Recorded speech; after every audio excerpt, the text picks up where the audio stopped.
All right. When it comes to integers, it's important to remember that these integers have a range. Have a range. What's a range? Well, think of a graph, right? Think of the x-axis, very basic, from x1 to x2, from one point on a graph to the other. That's the range. Let me just put that in parentheses.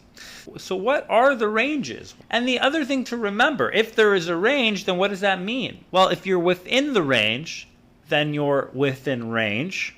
And if you're out of the range, if you're out of the scope between x1 and x2, then what are you? Well, that's when you have integer overflow. That's when integer overflow occurs.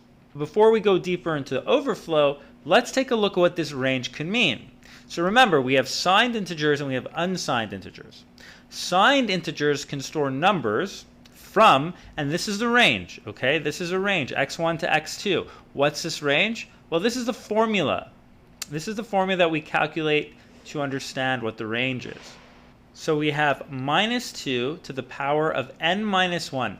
And what is n? Well, n will be the number of bits, right? So if we're using a signed integer of 16, that's 16 bits, we would apply 16 here, okay? So the starting value of the range will be minus 2 to the power of n minus 1, and then the range concludes at 2 to the power of n minus 1 minus 1.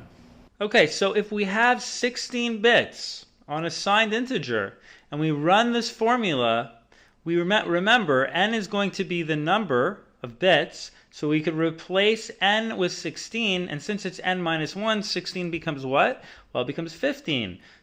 Easy as that. So we get 2 to the power of 15. We want the negative, right? This is the starting range point, to the positive, because integers include negative to positive. And then we go 2 to the power of 15 minus 1. And of course, there should be a minus 1 over here. And then what about unsigned integers? Well, same thing, but the difference is that we don't use the negative range. We're only focusing on the positive.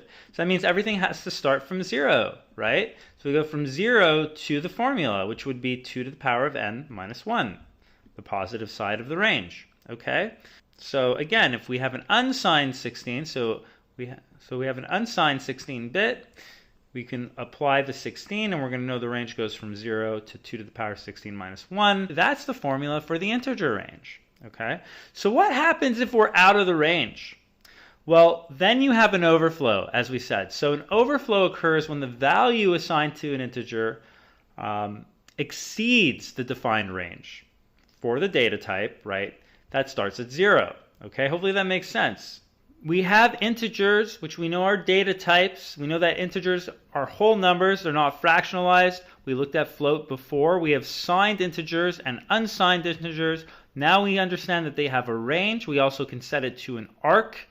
We have some examples over here. And then we even have the specific formulas, which you now should understand to be the range.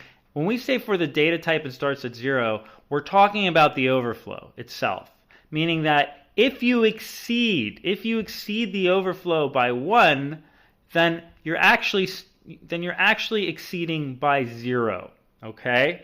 And then if you exceed by 2, you would be exceeding by 1. That's how we would be counting in Rust, starting at 0. So that's an important note, which I'm going to leave for you, which also happens to be a great cliffhanger for your upcoming exercise in the next video. So let's stop here. And then let's test your knowledge. Let's test your knowledge in integers in the next video. Okay, see you there.